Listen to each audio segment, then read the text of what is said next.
बिस्मिल्लाहिर्रहमानिर्रहीम। अस्सलाम वालेकुम स्टूडेंट्स। आज 20 मई 2021 है और जुमेरात का दिन है। आपकी बाकायदा क्लासेस का आगाज़ फ़िलहाल कुछ नहीं कहा जा सकता कि कॉलेज में जाके कब होगा, तो जो हमारा सिलेबस का पोर्शन रह गया है उसको हम कवर करने की कोशिश करते हैं। और इन केस क्लासेस स्टार्ट हो जाती हैं, कॉलेज शुरू हो जाते हैं मंडे से या 1 जून से, तो जो आपकी चीज़ें आपको नहीं समझ आई हुई होंगी हम उनको दोबारा कर लेंगे या जो बाकी रह जाएंगी उनको कर लेंगे। और परेशानी की कोई बात नहीं है। असल में बहुत सारे बच्चे जो हैं वो 1 बाय 1 मेरे से पूछ रहे हैं कि क्या करें, तैयारी कैसे करें, जून में जुलाई में पेपर्स हैं। तो मैंने यही सोचा है कि जो आपका थोड़ा सा पोर्शन रह गया है उसको हम कवर कर लेते हैं ऑनलाइन क्लासेस के ज़रिए से ही। और अगर किसी चीज़ की आपको नहीं समझ आएगी तो जैसे ही आपके कॉलेज खुलते हैं वो आप समझ सकते हैं, पूछ सकते हैं। और दूसरा ये कि फिर जब कॉलेज खुल जाते हैं तो आप अपने टेस्ट दे के तो अपना सिलेबस जो है उसको तैयार करें। तब तक ये कि हम सिलेबस कवर करते हैं और अपने तौर पे जो तैयारी है उसको जारी रखें। तो ये हमने रेस्पिरेशन वाला चैप्टर जो है इसको हम पढ़ रहे थे और इसमें इनहेल एंड एक्सहेल, या इसको हम कह सकते हैं कि जो हवा का ब्रीदिंग का जो प्रोसेस है उसमें एयर का अंदर जाना, जिसको इंस्पायरेशन का नाम दिया जाता है, और फिर बाहर आना है एक्सपायरेशन का प्रोसेस। और ट्रांसपोर्ट ऑफ रेस्पिरेटरी गैसेस जो है इसको हम कर चुके हैं क्लास में, बड़े अच्छे तरीके से हमने इसको कर लिया था। और नेक्स्ट जो अब हमारा टॉपिक स्टार्ट होना था वो है जी transportation of these gases in detail. कौन कौन सी गैसेस हैं जो कि रेस्पिरेशन में जिनको ट्रांसपोर्ट करने की ज़रूरत पड़ती है। एक है जी ऑक्सीजन, दूसरी है कार्बन डाइऑक्साइड। ऑक्सीजन कौन सी गैस है जो कि रेस्पिरेशन के प्रोसेस में यूज़ होगी, कंज्यूम होगी, और कार्बन डाइऑक्साइड वो गैस है जो कि प्रोड्यूस होगी। तो इन दोनों को हमें अलग अलग 1 बाय 1 जो है वो करना है। तो पहले हम ऑक्सीजन का देखते हैं कि ऑक्सीजन की ट्रांसपोर्टेशन जो है वो किस तरह से है। तो इसमें ऑक्सीजन की ट्रांसपायरेशन के लिए जो ह्यूमन ब्लड है उसमें डिफरेंट सेल्स हैं, और उसमें जो रेड ब्लड सेल्स हैं उनके अंदर एक रेस्पिरेटरी पिगमेंट मौजूद होता है, that is known as haemoglobin. Haem for the iron. अब ये मॉलिक्यूल जो है हीमोग्लोबिन का ये क्या है, that is composed of protein molecules. और इसमें अगर आप अपने पिछले चैप्टर्स को रिकॉल करें अपने माइंड में, तो इसमें 4 चेन्स हैं, 4 पॉलीपेप्टाइड चेन, जो कि सेकेंडरी, टर्शरी और क्वार्टरनरी स्ट्रक्चर बनाने के बाद एक ग्लोब्यूलर शेप में सामने आती हैं। और इसमें सेंट्रल मॉलिक्यूल जो है वो आयरन का या हीम का कहते हैं। अक्सर आप बात करते हैं कि किसी शख्स में, किसी इंसान में, किसी स्टूडेंट में हीमोग्लोबिन का लेवल कम है, तो क्या कहते हैं, आयरन बेस्ड चीज़ें जो हैं उसकी फूड में शामिल होनी चाहिए। या दोनों बातें जो हैं इकट्ठी भी की जाती हैं। कोई कहता है जिसमें आयरन बहुत कम है, कोई कहता है हीमोग्लोबिन कम है। बात एक ही है कि आयरन जो है वो हीमोग्लोबिन में मौजूद होता है, हीमोग्लोबिन इसको कंपोज करता है। अब हीमोग्लोबिन जो है इसका कम होना क्यों इतना मैटर करता है, क्योंकि इसका फंक्शन ही बॉडी में बहुत ज़्यादा इम्पॉर्टेंट है कि इसने ऑक्सीजन को कैरी करना है और लेके जाना है। कहाँ से कैरी करना है, फ्रॉम द लंग्स। कहाँ लेके जाना है, टू द मसल्स। लंग्स से इसको कैरी करेगा ऑक्सीजन को, जो कि रेस्पिरेशन के ज़रिए से एयर के साथ आएगी। क्या चीज़ आएगी, ऑक्सीजन। और लेके कहाँ जाएगा, इसको मसल्स तक लेके जाएगा, मसल्स में इसको प्रोवाइड करेगा। ये इसका फंक्शन है हीमोग्लोबिन का। अब हीमोग्लोबिन जो है जब नेचुरली प्योर फॉर्म में मौजूद होता है तो इसका कलर कैसा होता है, पर्पल रेड। ये इसकी फ़िज़िकल प्रॉपर्टीज़ में से एक है कि इसका कलर जो है वो पर्पल रेड है। केमिकल प्रॉपर्टीज़ में आपने इसका स्ट्रक्चर देखा कि ये प्रोटीन का बना हुआ है, और प्रोटीन में 4 जो हैं इसमें चेन्स हैं, पॉलीपेप्टाइड चेन। सेंट्रल आयरन का एक मॉलिक्यूल है जो कि सेंट्रल मॉलिक्यूल है, और चारों चेन्स को इकट्ठा करके सेकेंडरी और टर्शरी और क्वार्टरनरी स्ट्रक्चर बनाने में हेल्पफुल होता है। तो इसका जो फिज़िकल फीचर्स या फिज़िकल प्रॉपर्टीज़ हैं कि that is purple red in colour. ठीक है। अब इसने करना क्या है कि लंग्स से ऑक्सीजन को कैरी करना है, ऐसे नहीं कैरी कर लेना। एक हीमोग्लोबिन का मॉलिक्यूल, एक ऑक्सीजन का मॉलिक्यूल, इनका एक बॉन्ड बनेगा। वो बॉन्ड जो है वो क्या कहलाएगा, एक इकट्ठा कंपाउंड बनेगा, that is known as oxyhaemoglobin. एक मॉलिक्यूल हीमोग्लोबिन का, दूसरा मॉलिक्यूल ऑक्सीजन का, दोनों मिलकर एक मॉलिक्यूल बना रहे हैं, that is known as oxyhaemoglobin. ये पहले भी हीमोग्लोबिन था, अब भी हीमोग्लोबिन है। अब क्या है कि इसने ऑक्सीजन को कैरी किया हुआ है, पहले ये अकेला था। अब इसका कलर कैसा है, इसका कलर ब्राइट रेड है। पहला पर्पलिश रेड था खाली हीमोग्लोबिन का, जब ऑक्सीजन साथ आ गया है तो इसका कलर जो है वो ब्राइट रेड हो गया, ठीक है। अब आप देखें कि आर्टरीज़ में और वेन्स में ब्लड का कलर डिफरेंट होता है। जो आर्टरीज़ हैं वहाँ पे ब्लड का कलर जो है वो ब्राइट रेड, वेन्स में कैसा होता है, ब्लूइश या पर्पलिश रेड होता है। वो क्यों, ये इसी वजह से कि यहाँ पे जो आर्टरीज़ हैं उसमें ऑक्सीजनेटेड हीमोग्लोबिन होता है, ऑक्सी हीमोग्लोबिन होता है which is bright red in colour, और वेन्स में ऑक्सीजन वो छोड़ चुका है, उसमें ऑक्सीजन मौजूद नहीं है, वो इधर मसल्स को दे के फारिग हो चुका है, और यहाँ पे उसका कलर जो है अगेन पर्पलिश रेड हो जाता है।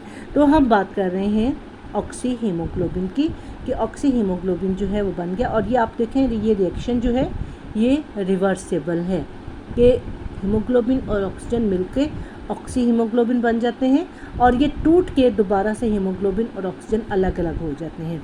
अब ये किन कंडीशंस में कंबाइन करते हैं, किन कंडीशन में ये रिएक्शन होता है और किन कंडीशंस में रिवर्स हो जाता है, ये चीज़ जो है ये इम्पॉर्टेंट है, इसको आप समझ लें कि जब एटमॉस्फेयर में ऑक्सीजन का प्रेशर ज़्यादा होगा तो उस वक्त वो प्रोमोट करेगा formation of the oxy haemoglobin, और जब ऑक्सीजन का प्रेशर कम होगा या इन अदर वर्ड्स ऑक्सीजन की रेशो कम होगी तो ये मॉलिक्यूल जो है ये टूट के दोबारा से हीमोग्लोबिन में और ऑक्सीजन में चेंज हो जाएगा। और ये सारे प्रोसेस के लिए जो एंजाइम हेल्पफुल होता है वो है जी कार्बन एनहाइड्रेज एंजाइम। ये कहाँ प्रेजेंट है, ये आरबीसीज में प्रेजेंट है, जो कि हीमोग्लोबिन को ऑक्सीजन के साथ मिलाकर ऑक्सी हीमोग्लोबिन बनाने और फिर इसको ब्रेकअप करके दोबारा से इसमें चेंज करने के लिए हेल्पफुल होता है। अब इसमें मेन चीज़ क्या है, मेन चीज़ इसमें लेवल या कंसंट्रेशन ऑफ द ऑक्सीजन है, और दूसरा इसमें एंजाइम जो है वो हेल्पफुल है। आप जानते हैं कि एंजाइम कोई प्रोसेस शुरू नहीं करते, बल्कि क्या है कि वो सिर्फ उसकी स्पीड को बढ़ाते हैं, एक्सेलरेट करते हैं, ठीक है जी। तो ये एंजाइम जो है इस प्रोसेस की स्पीड को एक्सेलरेट करने में हेल्पफुल होता है। अब ये कि अगली बात हमने ये देखनी है, ये हमने देखा कि लंग्स जो हैं, लंग्स में ऑक्सीजन जो है वो आई है, कैसे फ्रेश एयर आई है, ब्रीदिंग हुई है तो वहाँ पे ऑक्सीजन का रेशो ज़्यादा है, तो वहाँ पे क्या होगा कि ऑक्सी हीमोग्लोबिन के मॉलिक्यूल्स बन जाएंगे। फिर दोबारा ये जब इसको ब्लड कैरी करेगा ऑक्सी हीमोग्लोबिन को और लेके जाएगा बॉडी के मसल्स तक लेके जाएगा, तो वहाँ पे ऑक्सीजन का लेवल कम है। क्यों कम है, क्योंकि वहाँ पर रेस्पिरेशन का प्रोसेस चल रहा था, ऑक्सीजन यूज़ हो चुकी और कार्बन डाइऑक्साइड प्रोड्यूस हो चुकी, वहाँ पे ऑक्सीजन का लेवल कम है, वहाँ पे ये अनस्टेबल हो जाएगा और दोबारा से ब्रेकअप हो जाएगा हीमोग्लोबिन में और ऑक्सीजन में, ठीक है जी। अब हीमोग्लोबिन जो है इसकी टोटल कैपेसिटी कितनी है, तो टोटल कैपेसिटी किस चीज़ की, ऑक्सीजन को कैरी करने की, that is 20 millilitre per 100 millilitre of blood, कि ब्लड के अगर 100 मिलीलीटर्स हों तो वो मैक्सिमम 20 मिलीलीटर जो है वो इसको ऑक्सीजन को कैरी कर सकते हैं। ये क्या है, this is maximum capacity of haemoglobin. ये आप शॉर्ट क्वेश्चन भी साथ साथ जो है नोट करते जाएं कि अगर क्वेश्चन आ जाए what is maximum capacity of the haemoglobin, तो that is 20 millilitre per 100 millilitre of the blood, simple, this is the answer. अब ये maximum capacity of the haemoglobin किस चीज़ की है, ये maximum capacity of the haemoglobin जो है ये है कैरी करने की ऑक्सीजन को, ऑक्सीजन को कैरी करने की जो कैपेसिटी है वो ये है। अब ये कि नॉर्मल जो कंडीशंस हैं, नॉर्मल कंडीशन में जो ब्लड है अल्वियोलाई में वो लंग्स में वो कम्प्लीटली ऑक्सीजनेटेड नहीं होता। ये कम्प्लीटली ऑक्सीजनेटेड नहीं होता। कितना ये ऑलमोस्ट जो है 98% जो है ये ऑक्सीजनेटेड होता है, और 98% जो ऑक्सीजनेटेड है वो उसमें 19.6 मिलीलीटर ऑफ द ऑक्सीजन जो है वो मौजूद होते हैं इन 100 मिलीलीटर ऑफ द ब्लड। अगर फुल हो 100% तो यहाँ पे 20 आएगा, यहाँ पे 100 आएगा, लेकिन ये 100% नहीं है, ये 98% है। सो ये 19.6 मिलीलीटर ऑफ ऑक्सीजन पर 100 ml। और ये किस जगह पे है? ये सी लेवल पे। जैसे जैसे ऊपर जाते जाएंगे, ऑल्टीट्यूड ज़्यादा होते जाएगा, ऊंचाई ज़्यादा होते जाएगी, पहाड़ियों पे जाते जाएंगे तो वहाँ पे ये कैपेसिटी कम होती जाती है। उसकी वजह क्या है? एयर प्रेशर का कम होना या ज़्यादा होना, या ऑक्सीजन के प्रेशर का डिफरेंट होना। इस वजह से ये जो है ये इसमें चेंज आ जाता है। मैक्सिमम ये सी लेवल पे है और मिनिमम जो है ये फिर पीक्स ऑफ द माउंटेन्स पे ये रिड्यूस होते होते मिनिमम हो जाती है। अच्छा जी, अब इसमें जो हायर ऑक्सीजन का प्रेशर है वो हमेशा प्रमोट करता है किस चीज़ को? ऑक्सीजन को कैरी करने के लिए। और जैसे ही ऑक्सीजन का प्रेशर कम होता है, गिरता है, कितना कहाँ तक चला जाता है? 60 मिलीलीटर ऑफ द मरकरी। ये 60 मिलीलीटर ऑफ द मरकरी आप समझ सकते हैं कि ये एक बैरोमीटर होता है जो कि एयर प्रेशर को मेजर करने के लिए यूज़ होता है, जिसमें कि मरकरी यूज़ होता है। तो ये 60 मिलीलीटर ऑफ द मरकरी जो है वो ऑक्सीजन के प्रेशर को मेजर कर रहा है कि यहाँ तक अगर चला जाए तो वो क्या होता है कि वहाँ पे जो है एयर का प्रेशर जो है वो ऑक्सीजन का प्रेशर कम होने की वजह से ऑक्सी हीमोग्लोबिन जो है वो स्टेबल नहीं रह सकता और दोबारा से ब्रेकअप होकर हीमोग्लोबिन और ऑक्सीजन में चेंज हो जाता है। और ये कब होता है? ये इतना प्रेशर कहाँ पे होता है? इन मसल्स ऑफ द बॉडी, जहाँ पे कि कांस्टेंट जो है वो एक्टिविटीज़ चल रही होती हैं, ऑक्सीजनेशन का प्रोसेस चल रहा होता है, रेस्पायरेशन चल रही होती है, तो वहाँ पर मसल्स में जैसे ही ब्लड ऑक्सी हीमोग्लोबिन को लेकर पहुँचता है तो ये डिसोसिएट हो जाती है, टूट जाती है। और इसका फ़ायदा क्या होता है? ये प्रोसेस बना हुआ किस लिए है कि इस तरीके से जो ऑक्सीजन के मॉलिक्यूल्स हैं वो प्रोवाइड हो जाते हैं, उनको हीमोग्लोबिन कैरी करके मसल्स तक ले जाता है। कहाँ से कैरी करता है? From the lungs. कहाँ लेके जाता है? What is the destination? These are the muscles of the body. Muscles में सिर्फ ये स्केलेटल मसल्स नहीं है कि टांगों और बाजुओं के मसल्स हैं, all the muscles of the body. इसमें स्मूथ मसल्स भी आ जाते हैं, कार्डियक मसल्स भी आ जाते हैं, ईच एंड एवरी मसल। आप समझ सकते हैं कि बॉडी जो है उसमें जितने भी मसल्स हैं वो टिश्यूज़ के बने हुए, सेल्स के बने हुए, हर एक सेल तक फ्रेश ऑक्सीजन जो है वो पहुंच जाती है। रेस्पिरेटरी ट्रैक देखें, that is composed of smooth muscles. Ice के अंदर भी मसल्स हैं और कार्डियक मसल्स हैं। हर एक ऑर्गन्स में मसल्स जो हैं वो मौजूद हैं और हर मसल तक, हर सेल तक रेस्पिरेशन जो है वो सेलुलर प्रोसेस है, इसलिए हर एक सेल तक ऑक्सीजन को प्रोवाइड करना that is the responsibility of the blood, and inside the blood it is the responsibility of the haemoglobin. अब ये कि 3 इम्पॉर्टेंट फैक्टर्स हैं जो कि हीमोग्लोबिन की कैपेसिटी को इफ़ेक्ट करते हैं, उस पर असरअंदाज होते हैं। हीमोग्लोबिन की कैपेसिटी किस चीज़ की? टू कैरी द ऑक्सीजन और to combine with the oxygen. ये 3 चीज़ें, एक तो पहली चीज़ बेसिक आ गई, प्रेशर ऑफ द ऑक्सीजन। उसके अलावा 3 और चीज़ें हैं। वो 3 और चीज़ें कौन कौन सी हैं? सबसे पहले कार्बन डाइऑक्साइड। तो कार्बन डाइऑक्साइड आप समझ सकते हैं कि that is the gas which is produced as a result of respiration. तो जैसे जैसे कार्बन डाइऑक्साइड का प्रेशर जो है वो बढ़ता जाएगा, ऑक्सीजन टेंशन डिक्रीज़ होती जाएगी और ब्लड की या हीमोग्लोबिन की जो कैपेसिटी है ऑक्सीजन को होल्ड रखने की वो ख़त्म होती जाएगी, कम होते होते बिल्कुल ख़त्म हो जाएगी। In this way increase carbon dioxide जो है या रेशो या tension that favours the liberation of oxygen from the blood to the tissue. ये इसको लिबरेशन से क्या मुराद है कि जो ऑक्सी हीमोग्लोबिन की फॉर्म में मौजूद है वो टूट जाएगी और हीमोग्लोबिन जो है वो ऑक्सीजन को छोड़ देगा और वो रेस्पिरेशन के लिए फ्री होकर मसल्स को प्रोवाइड हो जाएगी। उसके बाद दूसरी चीज़ जो है वो टेम्परेचर है कि राइज़ इन टेम्परेचर, अगर टेम्परेचर जो है वो ज़्यादा होना शुरू हो जाए तो फिर ये क्या होगा कि ये ऑक्सीजन कैरिंग कैपेसिटी को डिक्रीज़ कर देगा, कम कर देगा। और ऐसा कहाँ पे होता है कि लंग्स की बजाय जो बॉडी के जो दूसरे मसल्स हैं वहाँ पर प्रेशर, ये टेम्परेचर ज़्यादा होता है। क्यों ज़्यादा होता है? क्योंकि वहाँ पे मस्कुलर एक्टिविटीज़ चल रही हैं और हीट जो है एज अ बाय प्रोडक्ट भी वहाँ पे प्रोड्यूस हो रही है।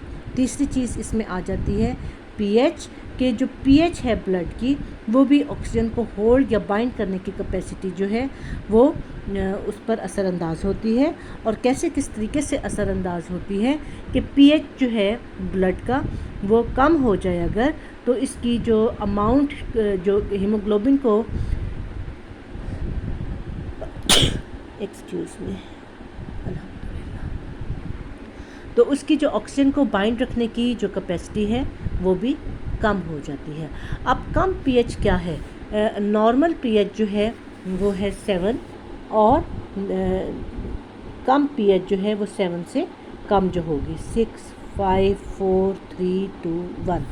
और जो 7 जो है वो न्यूट्रल है, ना वो एसिडिक है ना वो बेसिक है। तो 7 से जो ज़्यादा होती है वो बेसिक होती है। अब 7 से कम जब पीएच होती है तो पीएच है क्या?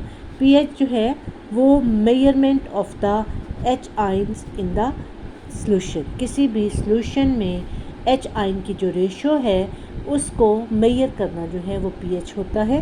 अब पीएच जो है यहाँ पे अगर 7 होगी तो न्यूट्रल या नॉर्मल, कम होगी तो एसिडिक और 7 से ज़्यादा होगी तो दैट इज़ अल्कलाइन। अब ये कि अगर पीएच कम हो तो ये ब्लड की कैपेसिटी, हीमोग्लोबिन की कैपेसिटी फॉर इसके लिए ऑक्सीजन कैरिंग उसको कम कर देती है। उसकी वजह क्या है?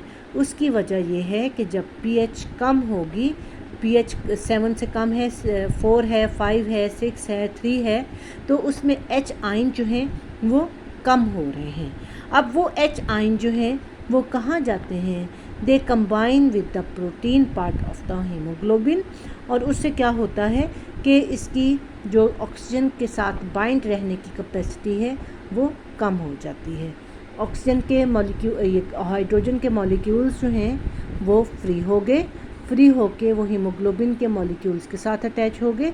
अब हीमोग्लोबिन का मॉलिक्यूल जो है जब इसके साथ हाइड्रोजन का मॉलिक्यूल अटैच हो जाएगा तो उसकी शेप जो है वो चेंज हो जाएगी। फॉर एग्ज़ाम्पल ये मॉलिक्यूल है, ये इसकी बाइंडिंग साइट है विद द ऑक्सीजन, तो यहाँ पे जब आके हाइड्रोजन के आयन जो है इसके साथ अटैच हो जाएंगे तो इसकी शेप जो है इसमें फ़र्क आ जाएगा। इसकी शेप जो है इस तरह से नहीं रहेगी बल्कि चेंज हो जाएगी। तो यहाँ पे ऑक्सीजन जो है वो उसके मॉलिक्यूल अटैच नहीं हो सकेंगे और इनकी होल्डिंग कैपेसिटी जो है वो कम हो जाएगी। तो जैसे ही ये ऑक्सीजन के मॉलिक्यूल हटेंगे, कम हो जाएंगे, हीमोग्लोबिन दोबारा से अपनी पहले वाली शेप में आ जाएगा, तो इसकी कैपेसिटी जो है उसको कैप्चर करने की दोबारा से मेंटेन हो जाएगी, इंक्रीज़ हो जाएगी। तो that's it with the topic.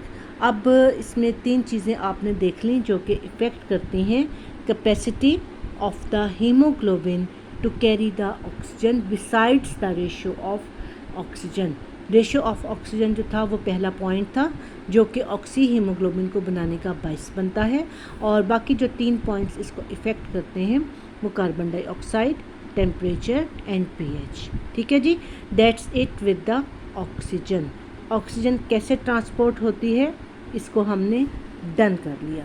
अब मोस्टली जो ऑक्सीजन है वो कैरी होती है थ्रू हीमोग्लोबिन, लेकिन थोड़ी बहुत माइनर से ऑक्सीजन के ट्रेसेस जो हैं उसको ब्लड प्लाज्मा भी कैरी करता है।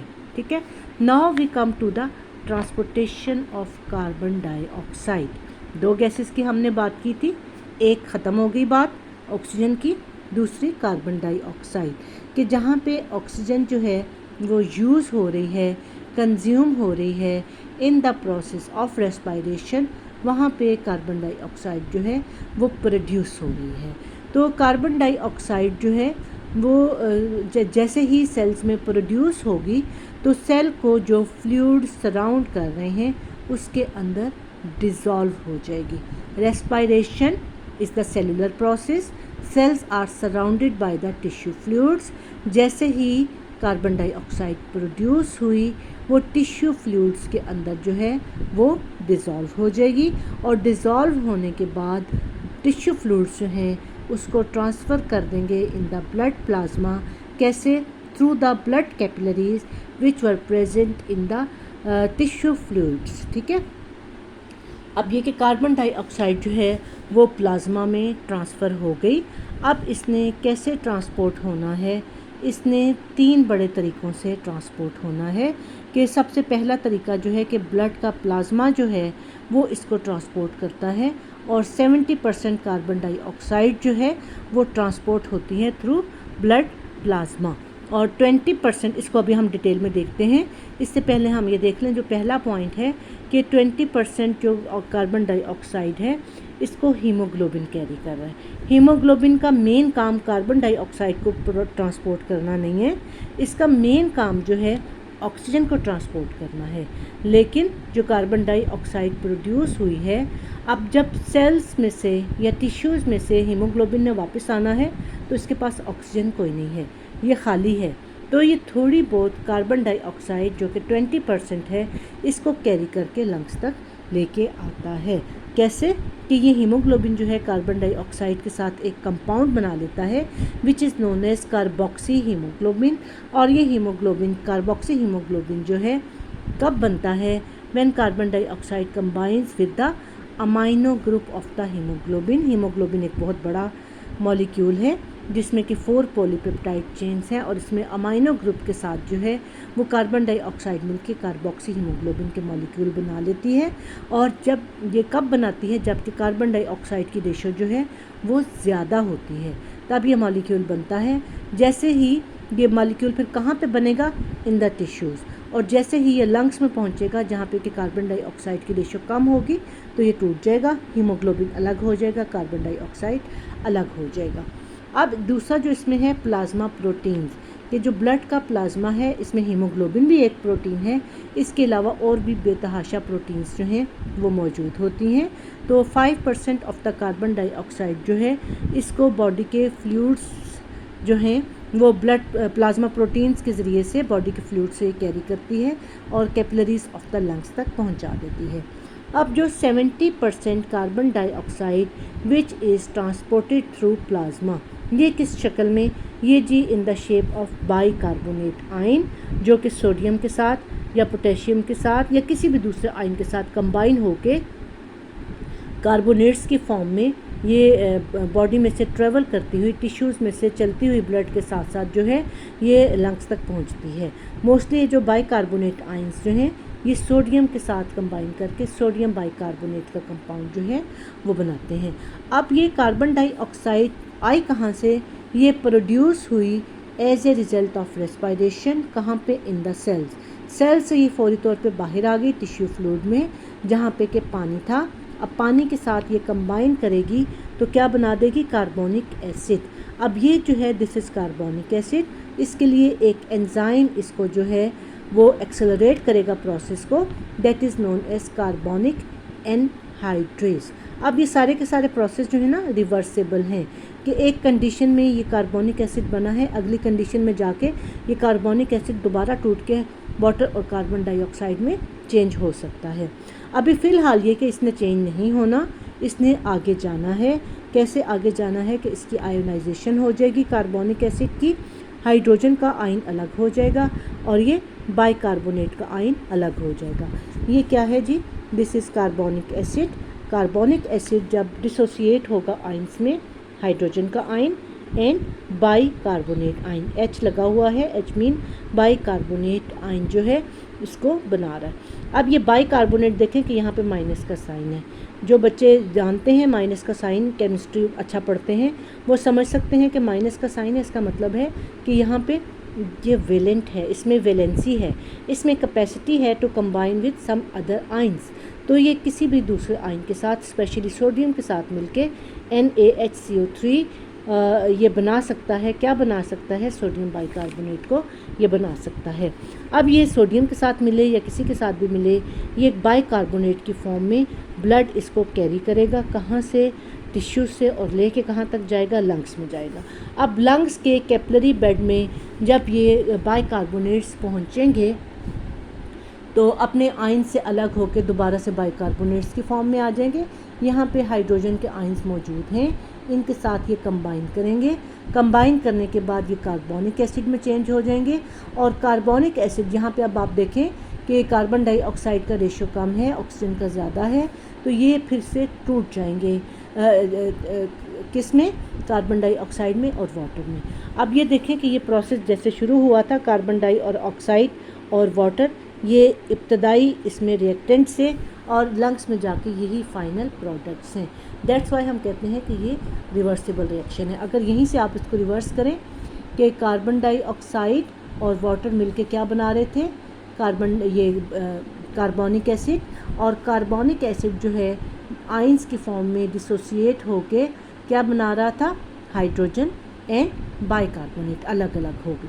अब ये कि यहाँ पे जब ये लंग्स में आ गया है, लंग्स में आके बाइकार्बोनेट और हाइड्रोजन मिलके कार्बोनिक एसिड बना रहे हैं, और फिर कार्बोनिक एसिड टूट के कार्बन डाइऑक्साइड और वाटर जो है अलग अलग हो रहे हैं। वाटर यहाँ पे लंग्स को मॉइस्चराइज करने का काम करते हैं, और कार्बन डाइऑक्साइड यहाँ से रिमूव हो जाती है। ये एरिया कौन सा है, लंग्स की कैपिलरीज़ हैं, कैपिलरीज़ में से ये लंग्स के अल्वियोलाई में चला जाएगा कार्बन डाइऑक्साइड, और वहाँ से एक्सहेल होने वाली या बाहर जाने वाली एयर के साथ जो है वो बाहर चला जाएगा। अब यहाँ पे एक छोटा सा टॉपिक है, comparison of the carbon dioxide concentration in the arterial and venous blood. Arterial blood कौन सा, जो कि आर्टरीज़ का होता है, और वीनस ब्लड कौन सा, जो कि वेन्स में होता है। आर्टरीज़ क्या हैं, आर्टरीज़ वो ब्लड वेसल हैं जो कि हार्ट से ब्लड को कैरी करके पूरी बॉडी में डिस्ट्रीब्यूट करती हैं, और वेन्स क्या हैं, वेन्स वो ब्लड वेसल हैं जो कि पूरी बॉडी में से ब्लड को कलेक्ट करके तो लंग्स तक लेके आती हैं। अच्छा, इसके बाद ये कि आर्टीरियल ब्लड जो है आप समझ सकते हैं कि इसमें ऑक्सीजन का रेशो तो ज़्यादा होता है, लेकिन कार्बन डाइऑक्साइड का रेशो जो है वो कम होता है। कितना है जी, ये आर्टरीज़ के ब्लड में 50 ml ऑफ कार्बन डाइऑक्साइड पर 100 मिलीलीटर ऑफ द ब्लड। ठीक है, अब ये जो है 50 ml वाला कार्बन डाइऑक्साइड वाला ब्लड जो है, क्योंकि कार्बन डाइऑक्साइड की रेशो जो है ये एयर में इतनी मौजूद होती है, जब ये एयर जो इनहेल हुई तो उसमें 50 ml of the carbon dioxide already मौजूद है, कोई बॉडी से इसमें नहीं गई। तो जब ये आर्टरीज़ में ब्लड गया तो इसमें 50 ml of the carbon dioxide पर 100 ml ऑफ ब्लड मौजूद थे, और फिर ये पूरी बॉडी में डिस्ट्रीब्यूट हुआ। डिस्ट्रीब्यूट होने के बाद वेन्स ने इसको इकट्ठा किया। जब वेन्स इसको इकट्ठा करके ले आई हैं तो इस वक्त इसमें जो कार्बन डाइऑक्साइड की कंसंट्रेशन है वो 54 ml ऑफ कार्बन डाइऑक्साइड पर 100 मिलीलीटर ऑफ द ब्लड। क्या आप कह सकते हैं कि पहले 50 थी, अब 54 है। इनटेक कितना हुआ है पर 100 ml of the blood, that is 54 minus 50, 4 millilitre of carbon dioxide पर 100 ml of the blood. 100 ml में 4 millilitre of the carbon dioxide ज़्यादा हुए हैं, जबकि ये टिश्यूज़ के ऊपर से ब्लड जो है सर्कुलेट होके आया है, ऑक्सीजन को कैरी करके लाया है। आप कह सकते हैं कि 100 ml ऑफ द ब्लड जो है वो 4 मिलीलीटर ऑफ कार्बन डाइऑक्साइड को क्लियर करने के लिए रिस्पॉन्सिबल होते हैं फ्रॉम द टिश्यूज़। ठीक है जी, that's it with the topic के 2 टॉपिक्स आज आपने कवर कर लिए, transportation of oxygen in the blood या through haemoglobin and transportation of the carbon dioxide. These both are respiratory gases, दोनों ही रेस्पिरेटरी गैसेस हैं। एक यूज़ हो रही है, कंज्यूम हो रही है, दूसरी प्रोड्यूस हो रही है। तो दोनों गैसेस जो हैं वो एक रेस्पिरेशन में उसका इनटेक है, दूसरी का आउट प्रोडक्शन है। तो दोनों जो हैं उनकी ट्रांसपोर्टेशन के मेथड्स जो हैं वो आपने देख लिए, और that's it with the topic. बाकी छोटा सा एक टॉपिक इस चैप्टर में और रह गया है, that is this respiratory disorders, कि रेस्पिरेटरी सिस्टम में किसी किस्म की कोई बीमारियां या ख़राबियां आ जाएं तो वो क्या हो सकती हैं और किस तरह से उनको क्योर किया जा सकता है। क्योर से ज़्यादा ये कि इनसे बचा कैसे जा सकता है, कि इसमें प्रिकॉशंस क्या हैं, कि हमने इन बीमारियों से बचना कैसे है, और फिर अगर इनकी सिम्टम्स क्या हैं आ जाती हैं तो डॉक्टर को कंसल्ट करना जो है वही ट्रीटमेंट होता है। तो इसको इंशाल्लाह ताला हम कल कर लेंगे। अभी जो कुछ आपने पढ़ा है आज, इसको अच्छी तरह से रिवाइज़ कर लें। कोई प्रॉब्लम हो तो आप पूछ सकते हैं। उसके बाद ये कि कल इंशाल्लाह ताला हम ये डिसऑर्डर्स करके तो चैप्टर को कंप्लीट कर देंगे, और फिर ये कि एक चैप्टर इसके अलावा और है, तो we will try our best to maintain the system with our subjects and syllabus. Wish you good luck. Allah हाफिज़।